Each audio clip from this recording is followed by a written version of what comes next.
Il est célibataire depuis 1 an et s'en remet à peine. Pour combler ce manque, Elise Moon a écrit pendant 3 ou 4 mois un premier roman aux allures très autobiographiques, intitulé Comptez jusqu'à toi, paru aux éditions Robert Laffont en octobre dernier. Actuellement à l'affiche de la pièce Suite royale au Théâtre de la Madeleine avec Julie Debona, le comédien aux 1000 facettes a peu de temps pour lui. Mais il songe toujours à son ancienne et jeune compagne. J'étais le plus vieux, mais c'était moi le gamin dans l'histoire. S'il a décidé de prendre sa plume en main, c'était avant tout dans un but de reconquête. Mais ça n'a pas marché, regrette-t-il dans les colonnes de France Dimanche.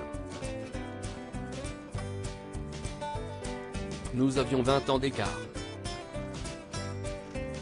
Pourtant, moi je me considère comme quelqu'un de jeune. Alors que je suis vieux. Mais je n'aille pas une vie de vieux, je bouge tout le temps, je n'aille pas de pépins médicaux. Je me dis donc que ce n'est pas bizarre d'être avec une femme de 20 ans de moins que moi. Et si l'on s'est séparé, ce n'est pas à cause de ça, mais plutôt en raison de mon côté artiste justement.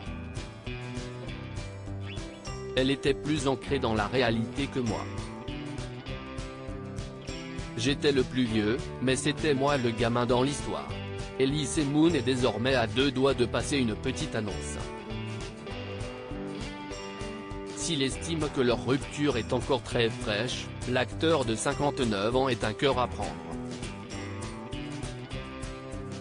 Et un grand romantique, qui plus est. Son album Chanson, sorti en 2003, avait été écrit pour une femme qui s'appelait Aurélie. L'artiste a également été marié à Annie-Florence Janesson puis a été en couple pendant 5 ans avec la danseuse Juliette Gernaise.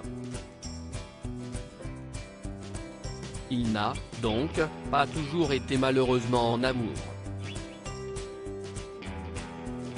J'ai été heureux, j'ai eu un enfant, Antoine, né en juillet 1995, note de la rédaction. Donc il ne faut pas exagérer, assure-t-il.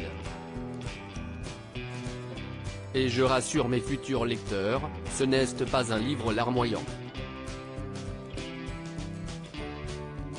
On rit aussi, il n'y a pas que des violons. Retrouvez l'interview intégrale d'Elise Moon dans le magazine France Dimanche, N°3 1989, du 10 février 2023.